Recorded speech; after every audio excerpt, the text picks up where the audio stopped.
ಹರೇ ಕೃಷ್ಣ. ಭಗವದ್ಗೀತೆ ಅಧ್ಯಾಯ 1. ಶ್ಲೋಕದ ಅನುವಾದ ಹಾಗೂ ಶ್ಲೋಕದ ಭಾವಾರ್ಥ. ಶ್ಲೋಕ 11.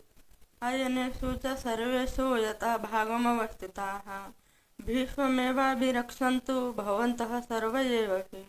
ಅನುವಾದ: ಸೈನ್ಯ ವ್ಯೂಹವನ್ನು ಪ್ರವೇಶಿಸಲು ಇರುವ ಆಯಾಕಟ್ಟಿನ ಬಿಂದುಗಳಲ್ಲಿ ನಿಮ್ಮ ಸ್ಥಳಗಳಲ್ಲಿ ನಿಂತಿರುವ ನೀವು ಈಗ ಪಿತಾಮಹ ಭೀಷ್ಮರಿಗೆ ಸಂಪೂರ್ಣ ಬೆಂಬಲವನ್ನು ನೀಡಬೇಕು. ಭಾವಾರ್ಥ: ದುರ್ಯೋಧನನು ಭೀಷ್ಮ ಪಿತಾಮಹರ ಸಾಮರ್ಥ್ಯವನ್ನು ಪ್ರಶಂಸಿಸಿದನು.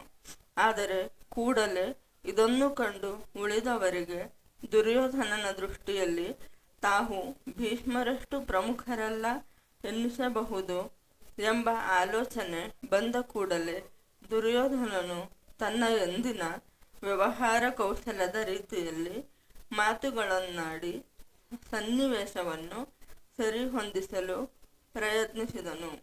ಭೀಷ್ಮರು ನಿಸ್ಸಂದೇಹವಾಗಿಯೂ ವೀರಶ್ರೇಷ್ಠರಲ್ಲಿ ಶ್ರೇಷ್ಠರು ಎಂದು ಒತ್ತಿ ಹೇಳುತ್ತಾನೆ.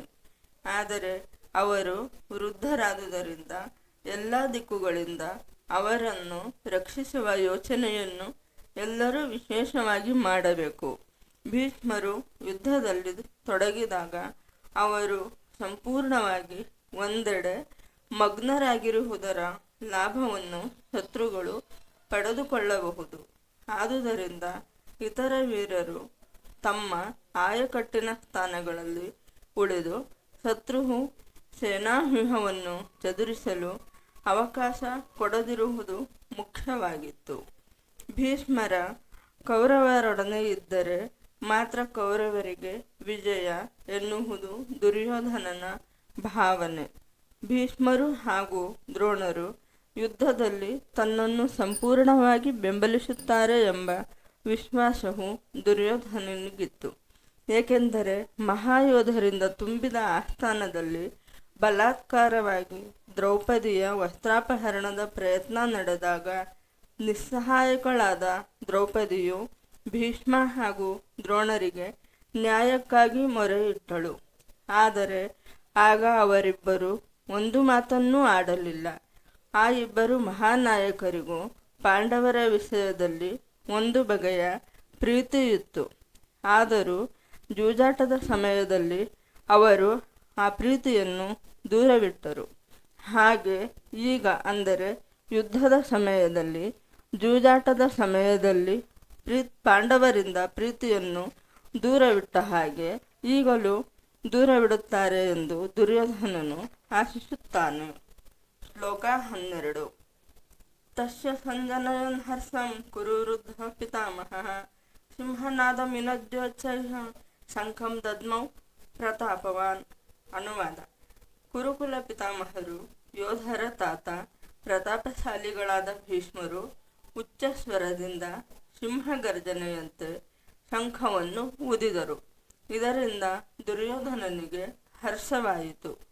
ಭಾವಾರ್ಥ: ಕುರುಕುಲ ಪಿತಾಮಹರು ತಮ್ಮ ಮೊಮ್ಮಗ ದುರ್ಯೋಧನನ ಹೃದಯದ ಆಂತರ್ಯವನ್ನು ಅರಿತರು.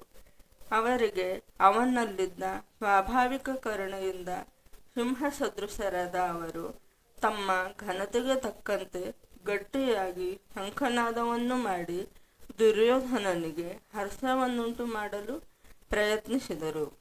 ದುರ್ಯೋಧನನ ಭರವಸೆಯನ್ನು ಹೆಚ್ಚಿಸಲು, ಆತನಿಗೆ ಆತ್ಮವಿಶ್ವಾಸವನ್ನು ತುಂಬಲು ಕುರುವಂಶದ ಅತ್ಯಂತ ಹಿರಿಯ ಪ್ರತಾಪಶಾಲಿ ಭೀಷ್ಮಾಚಾರ್ಯರು ಸಿಂಹನಾದಗೈದು ಶಂಖವನ್ನು ಊದಿದರು. ಶಂಖವು ಬಹಳ ದೊಡ್ಡ ದುಷ್ಟ ಸಂಹಾರಕ ಶಕ್ತಿ.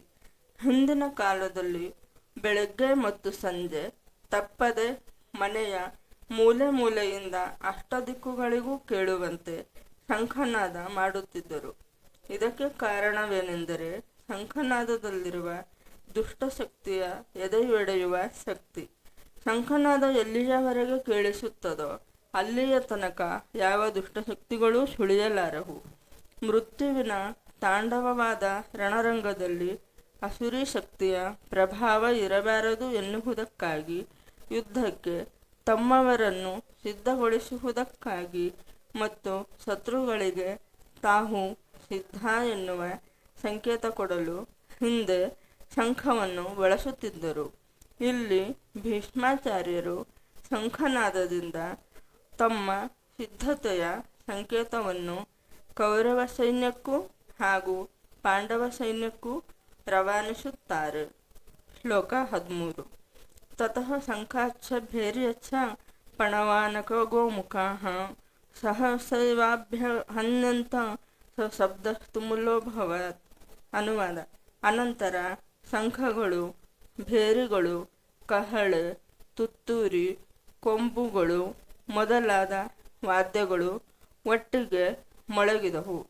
ಆ ಶಬ್ದವು ಭೀಷಣವಾಗಿತ್ತು. ಹರೇ ಕೃಷ್ಣ.